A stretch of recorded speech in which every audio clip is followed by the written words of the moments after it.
introduction into the national security challenge that we've now faced for 2 decades really was on the front lines of the way the government considered the challenge back in the early 90s, which was a law enforcement problem.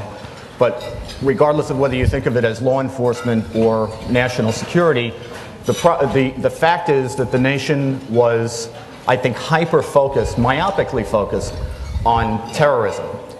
And I thought that it was important to try to wrestle with the fact that there is actually a deeper threat than terrorism, and in many ways a broader and more insidious one, which is the Islamist ideology that fuels not only the terrorist threat that we faced, but also this broader challenge to our society and our culture. I did that trying to be mindful of the fact that with respect to terrorism, it would have been impossible for the United States to actually make the cases and convict all the people that we convicted in the 90s and going forward, to collect the intelligence that we need to collect to keep the country safe without immense contributions from patriotic Muslims, without whom, for example, we could not have infiltrated the cell of the blind sheikh in 1993 and prevented a second plot after the World Trade Center bombing that involved trying to take out New York City landmarks like the Lincoln and Holland tunnels. So I think we have this tension.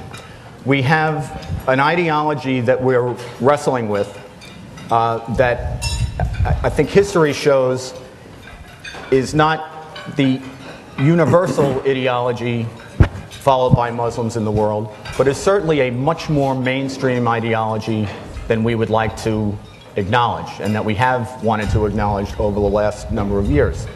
At the same time, the type of Muslims who helped us make those cases, and the type of Muslims who, I think, in America in particular, are in America precisely because they don't want to live in a Sharia society, are our natural allies in that battle. And I think we want to make sure that we make a policy that's sensible, but at the same time doesn't drive our natural allies away. The hardest chapter I found to write in the book was the second one, where I tried to take on the question of what should we call the challenge that we're facing? How should we think about it? And basically what it comes down to, is it Islam or is it Islamism? Do we say that Islam is simply incorrigible and it's the root of all of the evil that we face? Or do we say that while there's a mainstream ideology that's certainly traceable to Islam, that is the root of the challenge we face, we also have many, many allies in the Muslim community and we don't want to drive them onto the other side. The chapter I almost pulled out because it reads like I'm having an argument with myself. I left it the way it was because I am having an argument with myself. I've been having it for about 18 years, and I think anybody who tries to grapple with this in a serious way is going to find that they're having an argument with themselves as well.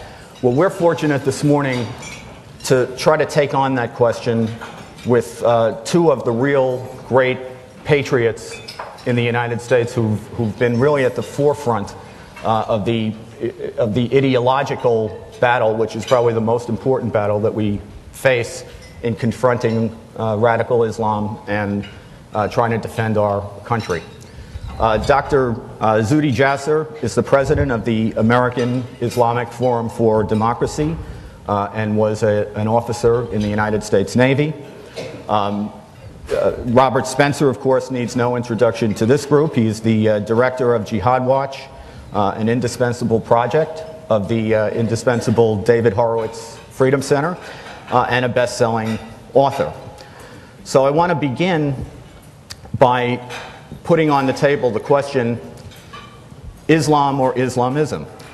Zuhdi, it's often said that there are many, many moderate Muslims. But the fact that we have moderate Muslims doesn't necessarily mean that Islam is a moderate doctrine.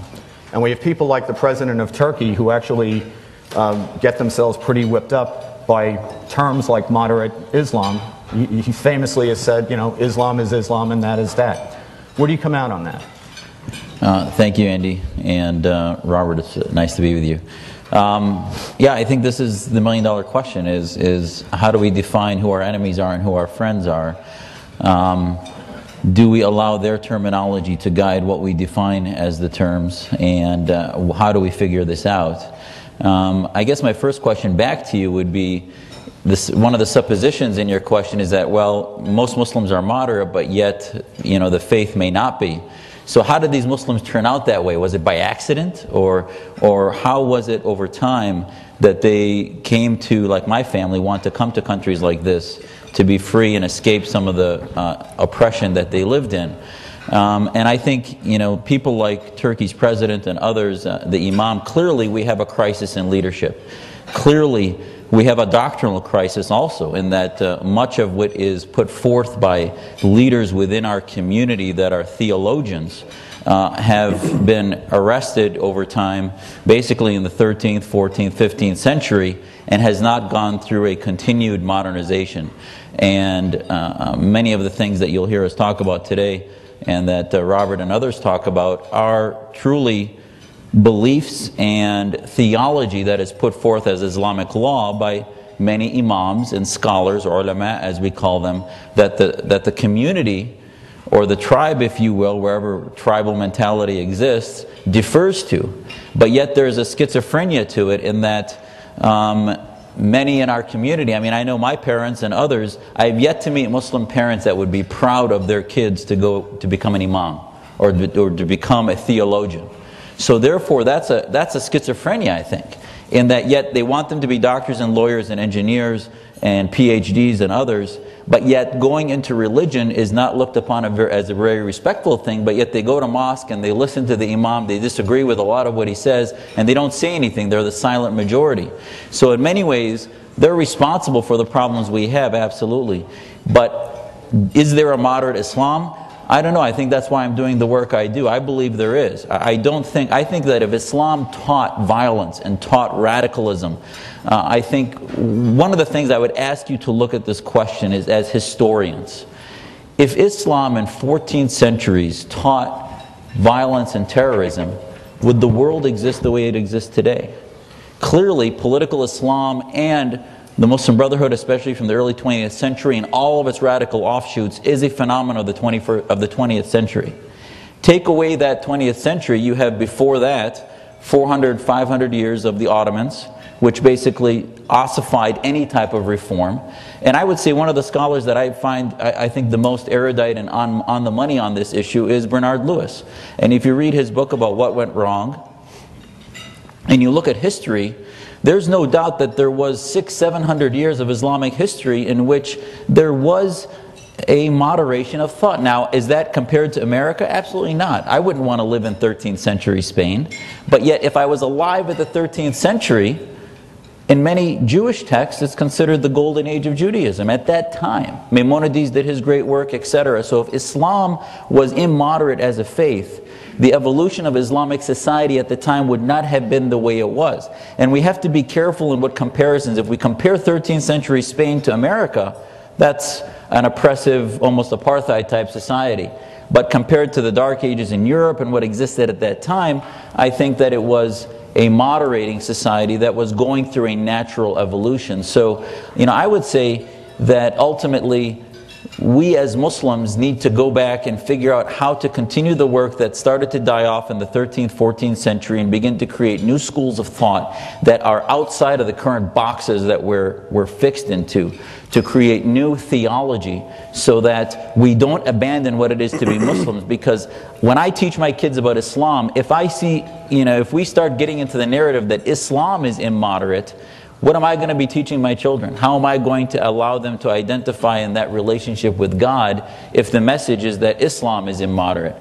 And it depends on whose Islam. I've written some papers on which Islam and whose Islam. I'm not in denial, like most Muslim Brotherhood groups, that bin Laden is not practicing Islam, or like the president of Turkey is. Clearly that is a version of Islam that we need to counter.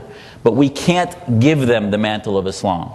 We need to have that civil war within the faith to allow moderation, to allow ideas of liberalism to get into the faith, so that we can see a new version, a moderate version, a westernized secular liberalism get into the ideology of Islam to make that happen and consistent with Western society. Let me turn to Robert. I take it from what Zuhdi is saying, two possibilities on the table. One is that the doctrine is actually more moderate than might appear from some of the more belligerent verses in the scriptures. The other possibility is the doctrine is what it is, but there are other pressures that a society can put on doctrine, like cultural aspects of a society, that are in some cases better at reining in a doctrine that has some dangerous tendencies than other cultures are. What do you think? Well, that's exactly it, Andy. The question before us that you originally posed was about Islamism or Islam, and Islamism is actually an artificial construct that doesn't exist in the Islamic world. It's certainly true that we shouldn't let people who are misrepresenting the case define the terms for us, but we have to understand what the situation really is if we're going to undertake any genuine reform or even come up with any kind of cogent or compelling solution to the problems that we face.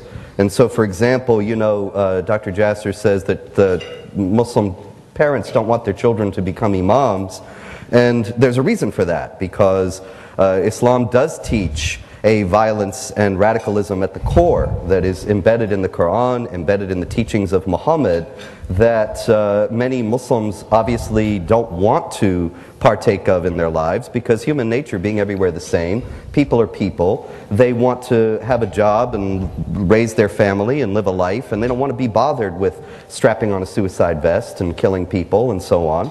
And so they keep a distance from Islam as it is officially codified, and they live lives in accord with generally more Western values. But the question is, what exactly is it that Islam does say?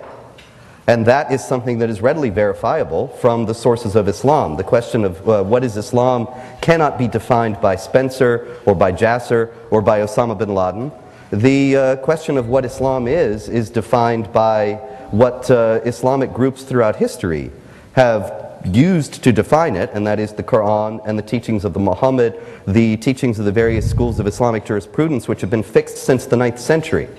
And there is no sect or school of jurisprudence in Islam that is recognized as orthodox that does not teach that the community of the Muslims worldwide has the responsibility to wage war against unbelievers and to subjugate them as inferiors, depriving them of essential rights under the rule of Islamic law. That is a universal that is taught among all the sects and schools. And so, to your question, would the world exist today as it does if Islam did teach violence and radicalism? Well, I think, yeah, that's the world we live in. And that there have certainly been periods in which the Islamic world did not wage war against unbelievers with the fury that we're seeing now. But that was not because of a change in the teachings of the various sects and schools, or any rejection of Muhammad's imperative, which he said, I've been commanded to fight against people until they confess that there is no God but Allah and I am His messenger, or the Quranic imperative to subjugate the people of the book and make them pay the jizya, the tax, specified for non-Muslims in chapter 9, verse 29. These things are indeed taught and always have been. But there have been periods in history when, for various reasons, for humane reasons or for reasons simply of military or societal weakness, these things were not pursued. However, we also have to be careful not to overstate that case. Muslim Spain was not really a paradise of proto-multiculturalism. Maimonides, whom Dr. Jasser mentioned, actually complained bitterly about the yoke of the Ishmaelites, that is, about the oppression that the Muslims had placed the Jews under. And he escaped when he could. The reality of the situation was very hard for the Jews and Christians in Muslim Spain. They never had equality of rights with the Muslims. And when a Jew was actually placed in a position of authority, which is in contravention of Islamic law, which mandates that the Jews and Christians have a subjugated status and never hold authority over Muslims. When in the year 1066 in Granada in Spain, a Jew was placed in authority by a Muslim ruler who had a more humane outlook, the Muslims in the city rioted, and 4,000 Jews were killed in a pogrom because they understood that what he had done was in contravention of the laws of Islam, which they considered to be the laws of the eternal God, which could not be broken.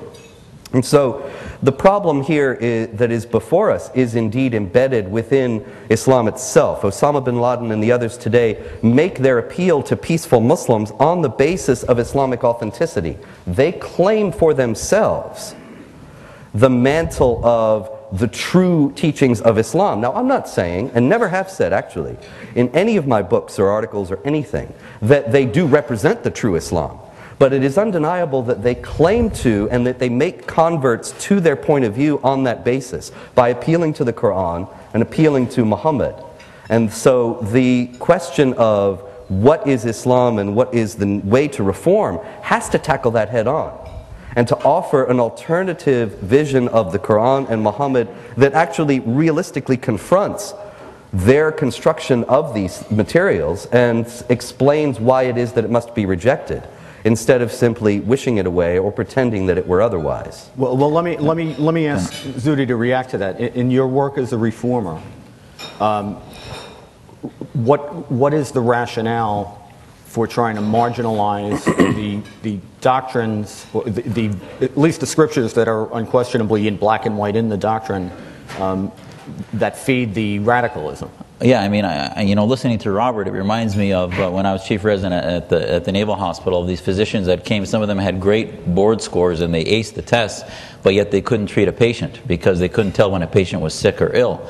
And you have some of the data right, but I think that you're not a Muslim. You've not necessarily been impacted by Muslims that love their faith or are spiritual or understand their scripture in a way that is non-threatening, and you've basically been taking a lot of the doctrine and ideologies out of certain theologians and allowing that to become what is Islam. And as historians and as human beings and as human anthropologists, if you will, when you study a religion, you need to study its people and study how it acts the way it is. And I think one of the things that's really, I think, incorrect as a scientist and as a historian is to, on the one hand, criticize Spain for being undemocratic, which I never said it was, but yet ascribing 21st century American principles to 13th century Spain when you need to keep yourself in the context of the time. So when we argue about Spain, we need to argue where in the world, if Islam was so backwards and Christianity was so advanced, what was going on in history in the 13th century that it took the West 1776 years, actually 1789, until we actually had a legal system that talked about render unto Caesar what is Caesar and unto God's what is God's. And why would Islam not have the same type of evolution? And why would we hold the Muslim people accountable to a completely different set of values that is somehow cherry-picked out of history as we discuss it today, and somehow we say that that is the recipe? And I would ask each and every one of you, whatever faith you believe, Judaism, Christianity, whatever your faith is, at the end of the day, when you decide your own relationship with God, how often do you personally defer to your imam or your priest or your rabbi? How often do you personally defer to your legal system when you actually feel what is right or wrong? And if you don't do that, if you don't defer to the leaders of your community, and you make your own mind up, are you then an uninformed, ignorant Jew or Christian? As we're hearing Robert say, that Muslims that really don't do that, they just sort of adopted Western values and don't really understand their faith. They're basically ignorant nominal Muslims who seem to somehow be deluded into some spiritual path that they're calling Islam, but is really not Islam. Even though when I do my prayers, I'm citing scripture. I've asked I try to understand what the meaning is. I've questioned my parents and my leaders that thought they knew what they were talking about and challenged them on these passages. So I basically use the faith that I believed, that I grew up learning. It wasn't politicized. When I went to the University of Wisconsin, I finally started to learn about the MSA and the brotherhood groups. And had I not grown up in a small town, I think had I grown up in a more ghettoized community, whether it be Dearborn or LA or wherever, where you may have been influenced as a youth, I may not have turned out the way I did. But at the end of the day, I believe I'm an intellectual, and why would I be an intellectual in medicine and not apply the same things to religion? And why are so many educated Muslims being discarded as being ignorant or not being able to challenge their imams simply because they haven't had the stimulus to do this reform work? So I would say, if we are students of history, why are we discarding scholars like Bernard Lewis, which I'd love to hear what Robert's vision is of Dr. Lewis's work, who the Wall Street Journal just interviewed in depth a few days ago. And if you look at historians like this and you look at the Muslim community, and actually I would disagree on the other point, is that Muslims have identified, if you go to the Middle East, the Islamic movements are called Islamiyin in Arabic. It is clear in Syria, where my parents came from, the Brotherhood groups, the political Islamists, are called Islamists in Arabic. They're not called as practicing Islam. There are many Muslims that are devout Muslims that don't belong to these Islamic movements, don't want Islamic political parties, and actually when the French pulled out of Syria, a lot of the community that my parents knew did not want Islam in government and actually wanted that separation, and much of what is called Sufism is actually a big part of the spirituality of Islam is actually Islam on the ground. So, Zuhdi, let me ask you something though about a couple of things about real world experience. When I tried the blind sheikh, we had a lengthy defense case, and a number of authentically moderate Muslim people came in to testify. And every now and then during the course of the testimony, a question of Islamic doctrine would come up. What does jihad mean? What is zakat? And at least 3 times, these authentic, moderate people, when asked a question like that, would say, I wouldn't be competent to answer that. You'd have to ask, and they would turn to the homicidal maniac who was in the corner of my courtroom. And I don't want to. I want people to understand the task of reform that you're up against. I mean, we've heard for several weeks now that there's an Arab Spring of democratic uprisings in the Middle East. We got a real snapshot a couple of weeks ago, the referendum in Egypt, where, to be honest, the secular progressive Democrats that we've heard about for 6 weeks got wiped out by a margin of about 77 to 23. What is that? Taking everything you're arguing as true, how mainstream is the Islam that you're talking about in the greater Muslim world? I think you've hit on my main problem. Right. At the core, is that when we just had a Liberty Project where we brought in Muslims from all over the country, about 25, 30 kids and some of their parents, and they came in, and the main skill we're teaching them is actually not countering some of these ideas, because it's too early for that. The main skill we're teaching them is critical thinking. Is that the crisis that we have in the Muslim community and many of the communities is critical thinking, is challenging leaders, and actually it's not only the imam, challenging their parents. Is that part of the enlightenment of the West that I think many of us in America take for granted is this process that created the American Revolution started long before 1776. It was an enlightenment process in which existential philosophers and many philosophers started to create new ideas, either related to religion, unrelated to religion, and they challenged orthodoxy, they challenged the establishment, and this concept of the individual taking precedence over the group was a huge part of the revolution of the West. And that if you benefit the individual, you ultimately benefit the group. This concept is very foreign to even Muslims that are here. And that's what we're trying to teach them. And I think that through that vehicle, we teach them, yes, you need to respect your parents, but challenge them and question them. And we use Quranic passages in which God tells Muslims, if your parents tell you not to believe, respect them, but don't follow them. Let me ask Robert about the tradition of self-examination in Islam. The concept is, I think, ijtihad. Am I right about that? Well, it's not really self-examination. Ijtihad is evaluating the Islamic texts, the Quran and the teachings of Muhammad, to formulate a legal opinion, a ruling on a disputed question.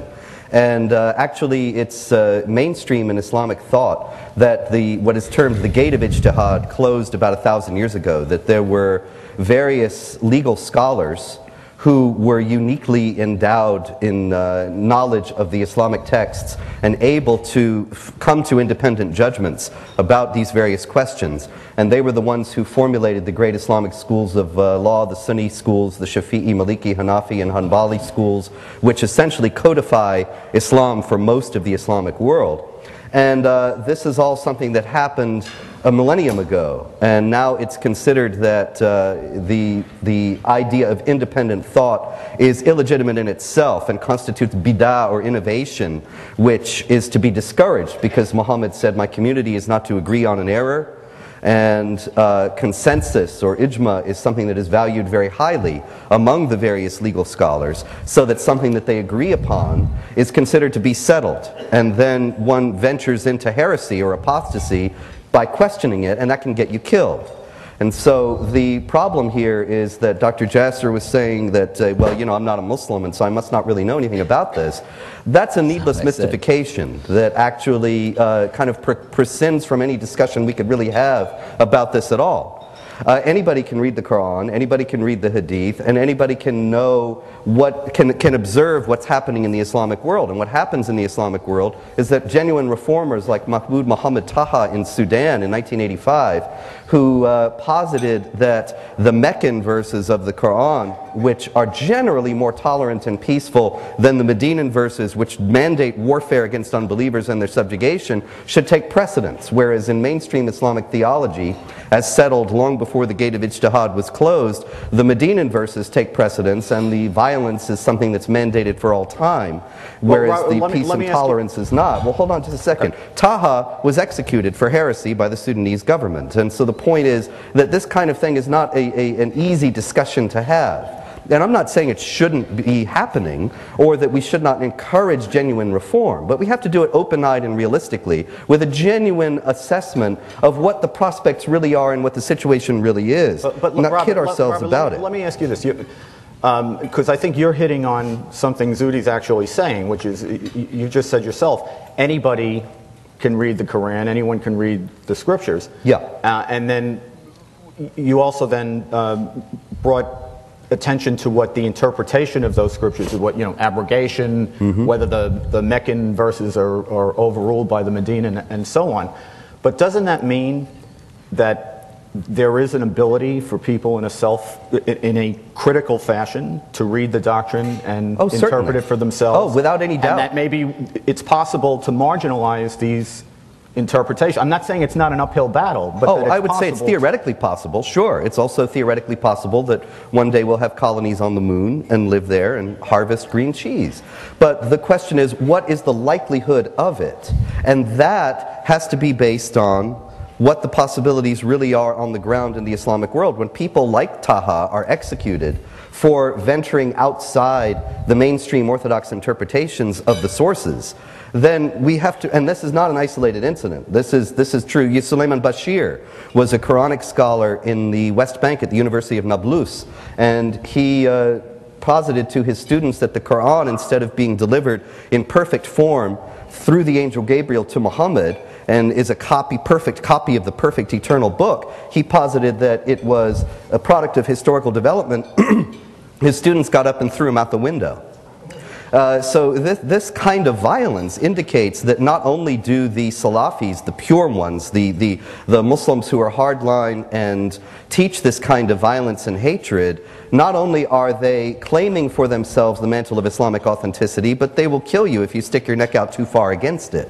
Zuhdi, so let me one other thing. The question is, will Islam undergo, why can't Islam undergo the same evolution as Christianity did and as the West did in the Enlightenment? Well, obviously, theoretically it can, but we have to grapple also with the fact that the sources teach different things. And the Judeo-Christian tradition of the dignity of the human person and the equal dignity of all people before God simply does not have parallel in Islam, which teaches, for example, in the Quran, Muhammad is the apostle of Allah, Those who follow him are merciful to one another, but harsh or ruthless to the unbelievers. This dichotomy between the believer and unbeliever characterizes all Islamic tradition and makes it very hard to establish a society in which all people are treated with equal dignity, and that's still not the case today, as we can see with the massive persecution of Christians by Muslims who claim Islamic authenticity around the Islamic world. Well, let me let Zuhdi react to that and ask specifically, is there one Islam, or is there in fact different Islam in different places? I mean, we have places like Indonesia that has a different Islamic tradition, for example, than, say, Egypt. Are we talking about a situation where we can expect one big global battle over what the true Islam will be, or are we going to see, at least hopefully, an evolutionary development that'll be different in different places? Yeah, I mean, I think, you know, again, we're applying ahistorical discussion. As I'm listening to Robert, it's almost ahistorical about, you know, he's bringing examples of assassinations of reformers and things like that, and it's almost as if we, you know, the assassin that killed the reformer was somehow somebody that truly understood Islam, and that's why he was an assassin, when we forget about the fact that the countries that these happen in are basically mostly countries that have been driven by two fascisms. One is secular fascism, as we see in the Mubarak type Egypt, the Saddam Husseins, the Hafiz Assads, the Bashirs of the world, etc. These fascists have developed communities. You know, people say that, well, the Brotherhood is the only group with an infrastructure in Egypt, and they've not asked, well, why is it in a oppressive autocracy under from Jamal Abdel Nasser on, the Brotherhood has been the only group with an infrastructure? A lot of it has to do with its method of function, but it also has to do with the fact that these fascists allowed radical Islam to flourish in their environment, because it created a boogeyman that they could then use to impose martial military law upon their societies, and the true moderates have continuing to be extinguished since these dictators have been created and created themselves in the environment that they exist. So if we're going to counter that and reform that, both fascisms, I think, have to be countered. And that's why our whole forum is based on creating a third pathway for Muslims, so that secularism isn't looked upon like dictatorship is looked upon, and they look upon it as a pathway of moderation. Indonesia is a great example in that this is actually a country that was never under Muslim rule, but yet is the largest Muslim population country. And there's a group called Lib for All, which was founded by President Wahid. He now has a book coming out called The Illusion of the Islamic State. It was in Indonesian for quite a while. Now it's coming out in English in the next few months. We're going to be working with them on the rollout of that in May. And basically it talks about how the most, I think, spiritual Muslims, and he talks about this, are those that don't believe in the Islamic State. In fact, it is an illusion of theocrats. And these concepts can exist in Islam. Reformers, yes, have been challenged, and that's why we have to do the work I'm doing and others are doing in America. Because the environment in those countries right now, most of the Muslim majority countries, is that way, yes, somewhat because of theocratic fascism, but also because of corruption, because of illiteracy being over 50%, because of secular fascism, blind Arab nationalism, anti-Semitism, all these kinds of propagandistic ideologies that have just destroyed our communities, has to be fought, I think, and one of the main ways, and at the end of the day, what's the solution? One of the primary ways to solve these pathologies is through God, through a spiritual reverence to whatever our pathway is. And if these countries are going to get rid of corruption and Muslims are going to do that, I think one of the ways has to be through spirituality. If you take away the concept of Islam, what do you leave them with? Either you're going to convert a quarter of the world's population, or you're going to create a wall around America, which I think ultimately we can't do economically. So what is the solution that saying that it's, you know, green cheese and the moon, whatever the sarcasm was, at the end of the day, you know, you have to figure out a solution that's going to work. Well, let me ask you about, let's try to move to solutions, because I think clear from what you're saying and clear from what we've experienced is that we have to have a way to separate out who the real moderates are from the false moderates who have been allowed to sort of exist under the radar screen because we've been so hyper-focused on terrorism that we're missing a big element of what we call political Islam, or I guess it's now called kinetic Islam, is that right? A number of us, and I've been involved in this project myself, have said that we need to move our barometer from terrorism to Sharia, because it's a more clear dividing line between those who want to impose not only the spiritual elements of Islam, but the more comprehensive political system and economic system and military system and so on. That there are Muslims who take Sharia, however they take it, to be a personal guide to how they live their lives, but don't want to impose its comprehensive system on the rest of society, and that those are the real moderates. And then there are others who say they may not want to blow up a building to get this done, but they actually do want to see the United States Constitution supplanted by their view of Sharia. The problem I see for you, and I'd like you to react to this, is the reason I think that's an effective test is you can lay out some basic elements of Western liberalism. The idea that people have a right to make law for themselves, equality, freedom of conscience, privacy, so on.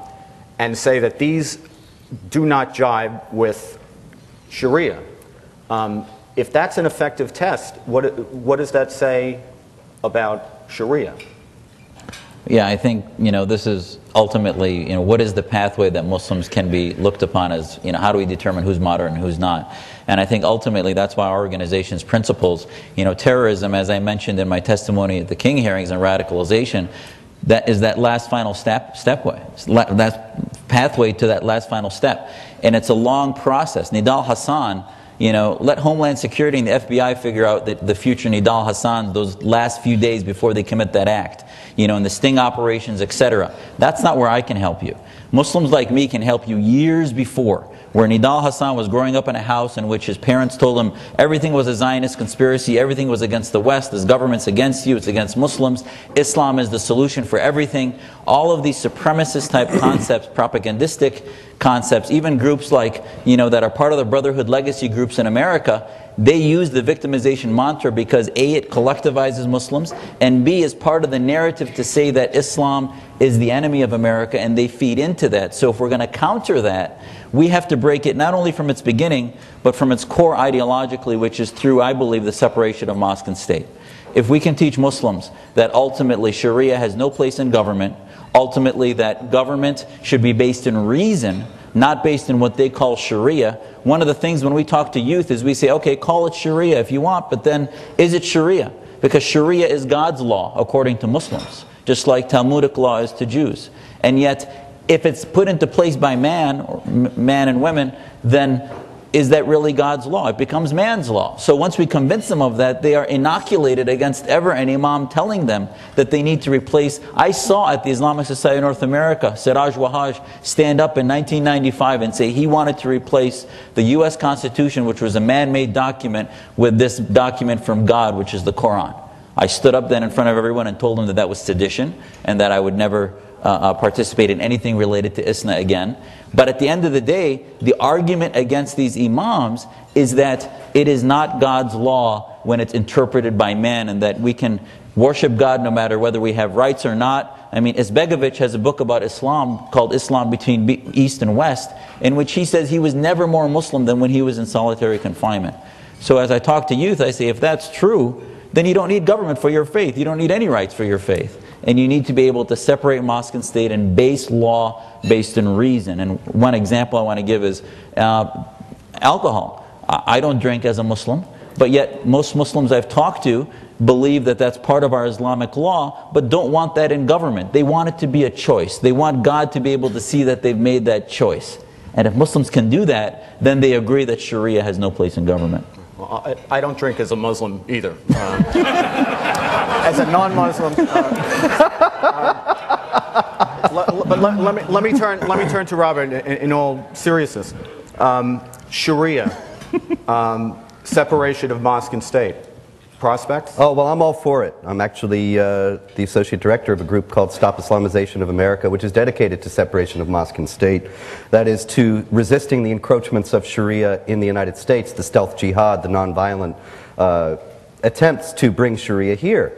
But there's no denying that these people who are trying to bring Sharia here believe that it is God's law, and that one is deviated from Islam by resisting Sharia and resisting the spread of Sharia however it's done. Even Izetbegovic, that Dr. Jasser just invoked in regard to speaking about the separation of mosque and state, the guy who said that he was felt most Muslim in solitary confinement, well, I wish he'd stayed there, because he actually wrote the Islamic Declaration for the Balkans and did his best to establish an Islamic state. He didn't believe in separation of mosque and state at all. His Islamic Declaration is a manifesto for establishing an Islamic state, first in the Balkans where he was, but also around the world, all the way through to Indonesia, where there again it's not a model of reform either. Christians have been violently persecuted in Indonesia for their faith, denied the right to build churches. Churches that have been deemed to be without permits have been burned in accord with traditional Islamic laws, forbidding non-Muslims to build new houses of worship or to repair old ones, but to live in a state of subjugation.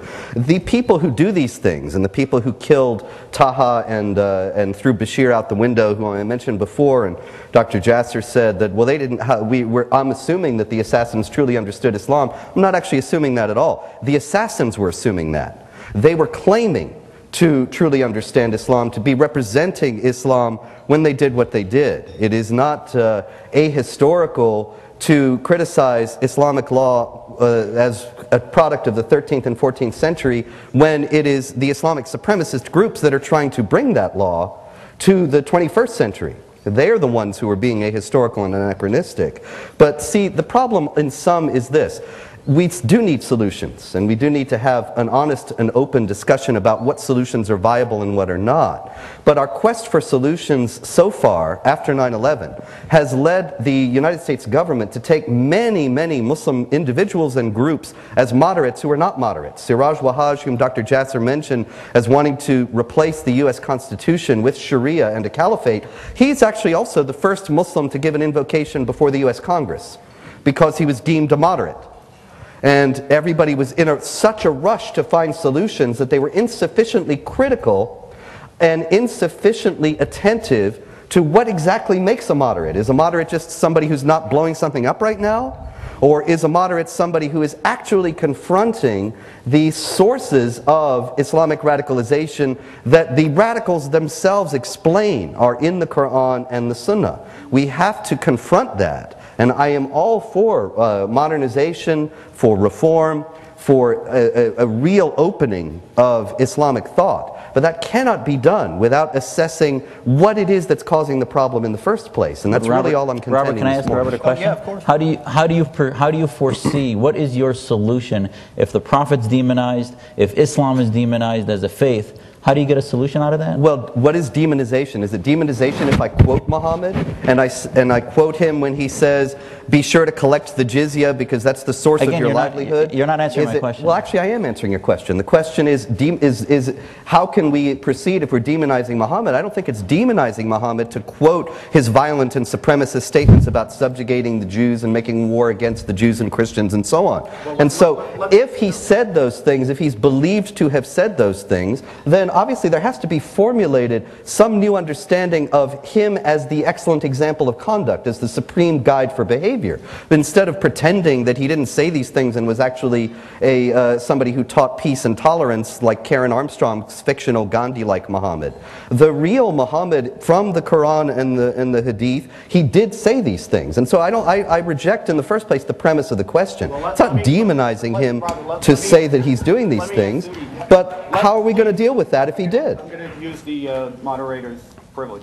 Zuhdi, what do we do about Muhammad and the example of Muhammad? Well, I mean, I think this is central to reform. Is at the end of the day, we can't even decide what happened in Afghanistan 2 years ago in certain episodes of battles, let alone figure out 620 AD and 625 AD. So, at the end of the day, I would say to figure out which Muslims are on our side is whatever mythology, call it mythology if you will, the mythology that we develop of what we believe those stories that happened at the time of the Prophet Muhammad, whether it's the Battle of Uhud or whatever battle that happened, that mythology needs to be compatible with today's society. But to say that somehow, every prophet to a Muslim is thought to be one of the best examples of man, whether it's Abraham or Moses, just as it is. Imagine trying to reform Judaism by saying that, well, Abraham had periods in which he was a radical barbarian and beheaded people wantonly. I mean, you can't reform a faith in which we know that the God of Abraham had chosen. I mean, this is, to us as Muslims, the Prophet Muhammad was chosen by God to reveal a message. Now, was he pacifist? Absolutely not. There were battles. Do we need to look at those stories and figure out how to get truths out of them to address the things that the Wahhabists and the Salafists especially use? Absolutely. I think all these things need to be addressed that Robert appropriately brings out. But he also, by ascribing it to truth, there are hadith. A lot of what he gets are from hadith, discussion of the Prophet. I believe in many Muslims, much more so I think than Robert would care to admit, think that those are garbage. The Prophet never said such a thing. Those pieces of history are considered authentic. Okay, that's exactly it. The people that consider authentic are tribal war leaders that came out of Pakistan, came out of Afghanistan, came out of... I can show you derivations. Okay, so this is the issue, is that there's been a control of the intellectual domain of Islam that has been centralized in Al-Azhar University in Saudi Arabia and propagated by petrodollars, and we need to create alternative narratives to start to marginalize the radicalism. But to say that the Prophet was a pedophile is not going to work among Muslims for reform. Right, well, now that we've achieved complete agreement on that, let me ask these two great patriots to sum up. And what I'd ask you in this regard is, where do you see us 5 years, 10 years from now? Start with you, Zuhdi. Yeah, I think that's the great question is you know, what's the trajectory? We are not going to solve this problem in 5 years. You know, my family talks about the fact that 2 generations of Assad has basically destroyed the Syrian community. So it'll take probably 2 generations to rebuild that. But I think in today's media, you can rebuild things a lot more quickly than it took. And remember what created the West. There was a 30 years war, a 100 years war. There was a lot of bloodshed in order to create this wonderful society that we had and reform and counter theocracy. And I think similarly among Muslims, we need to create institutions before we create nations. There needs to be liberal institutions that have an Islamic identity. This can't be done from the outside in. It has to be done internally, organically, from within the Muslim community and within an Islamic consciousness, so that we not only, and I think you first build a foundation of liberty, and this is why our Muslim kids that came last week, we gave them Bastiat's The Law, Hayek's Road to Serfdom, we gave them Bernard Lewis's book, What Went Wrong, and then also some texts on Islam and the secular state and things like that. But you have to build the foundations of liberty, because 99% of who I was as a Muslim I knew before I could have had any of the discussions I have now. It was part of what was right and wrong, my superego. All of this was part of my faith long before I knew who Ibn Taymiyyah was and Ibn Kathir and all these people that Robert has become an expert in. But yet when you look at most Muslims, I think ultimately we need to give them alternatives. As you build alternatives, and hopefully you can help us do that at the American Islamic Forum for Democracy, and allow us to build alternatives for Muslims so that they will no longer be sucked into brotherhood legacy groups that want to collectivize Muslims. And it won't happen in 5 years. And this is the other thing that I think that's really important. Domestic policy is exactly the same issue as foreign policy. So when we try to compartmentalize things and say, well, Egypt, we need this policy, in Yemen, we need this one, in Syria, domestically, it's different. It's one issue: Muslim reform, separating mosque and state, building institutions that if we build them here, we can then take these ideas, translate Road to Serfdom to Arabic and get it into schools in the Middle East, and translate Jefferson's papers on religious freedom into Arabic and get them into Muslim communities. And slowly, I think we are going to take some steps backwards in the Middle East in the next 5 years. Countries like Libya may end up getting influenced heavily by the Brotherhood. But does that make what we're doing against Gaddafi wrong?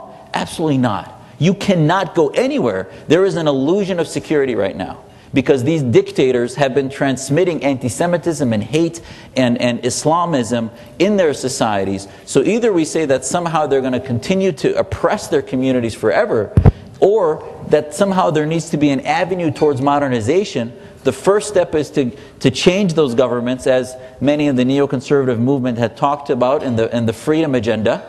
And then as you do that, get our hands dirty in helping institutions like we did in Eastern Europe after Poland and Czechoslovakia and Romania and all these countries changed. Those were success stories. It's more difficult in the Middle East, but I think it can be done. Thank you. Robert? It's all happening so quickly, but it's all happening in one direction. We heard over the last few months how wonderful it was that Egypt and Tunisia were throwing off these dictators and establishing genuine Western pluralistic secular democracy. And almost immediately, and I was warning all through, that actually the Salafist groups, the Muslim Brotherhood, the Islamic supremacist pro-Sharia groups were the ones that were going to take over. And I was on show after show on Fox, and they said, oh, no, no, no, you're fear-mongering. Juan Williams said to me, none of this is going to happen. And here it's all happening so quickly. Immediately the Egyptians vote in, as Andy pointed out, 77% of Egyptians voted for constitutional changes that would marginalize the Christians even further and keep them out of the government and pave the way for the Brotherhood to take over. So what happened to our wonderful secular, pluralistic, democratic revolution? The problem that we have in the Islamic world is not from Western non-Muslims demonizing Muhammad. For example, Dr. Jasser mentioned in passing at the end of his remarks a minute ago about Muhammad being a pedophile, and the record is clear. Whether you say, well, that hadith is garbage that says Muhammad consummated his marriage with the 9-year-old, well, okay, maybe it's garbage, but the Ayatollah Khomeini, when he took power in Iran, lowered the legal marriageable age of girls to 9 in imitation of the Prophet. He didn't think it was garbage, and he didn't have any significant opposition in Iran when he did that. In Afghanistan, when the aid workers went into with the refugee camps after the Taliban was toppled in 2003, they found half the second grade age girls were already married, and all the girls older than that were already married, in imitation of Muhammad. So the question is, we have to assess this problem realistically. The tendency right now is all going in the other direction. I certainly hope there can be reform in Islam. I certainly hope there can be an opening in liberalism and Hayek's road to serfdom in Arabic and so on. But actually, the Arabic language is noted for having the fewest translations from Western languages into Arabic every year. And there is a great closed nature to these societies, and this is going hand in hand with this Islamic resurgence. So I would love to see it all happen, but just to say that it should happen and that it ought to happen is not saying it's going to happen, and we have to assess the problem realistically. I'm getting a high sign, unfortunately. We could probably go on forever, but we're done. And Zuhdi Jasser and Robert.